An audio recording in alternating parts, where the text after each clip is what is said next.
এই যে দেখেন বন্ধুরা, আজকে আমি এই কচুগুলোকে রান্না করব। এই দেখেন,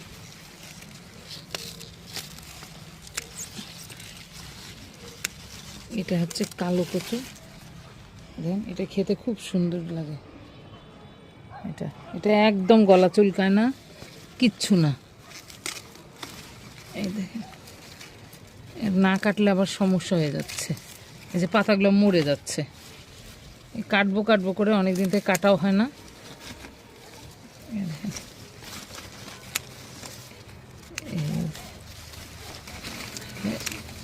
এই দেখছেন কত সুন্দর, ফ্রেশ, একদম ফ্রেশ। কালো কচুগুলো রান্না করবো, না হলে না এই যে ভিতরে অনেকগুলো দেখেন ঘাস জন্মে গেছে, এগুলো তোলাও হচ্ছে না, পরিষ্কার করাও হচ্ছে না। এই গাছগুলো কাটার পরে একটু মাটি টাটি দিয়ে তারপরে আবার আবার হবে। বেশি দিন সময় লাগে না, এই 1 মাসের মধ্যে আবার সুন্দর ফেঁকা বার হয়ে যায়। এই যে নোংরাগুলোকে পরিষ্কার করতে হবে, এই জন্যই আসলে আসলে আজকে কচুগুলো, নাহলে দেখেন মরে যাচ্ছে না কাটলে। এই জন্য গোড়াগুলো কেটে নিচ্ছি, রান্না করব। ইলিশ মাছের মাথা দিয়ে রান্না করতে খুব ভালো লাগবে।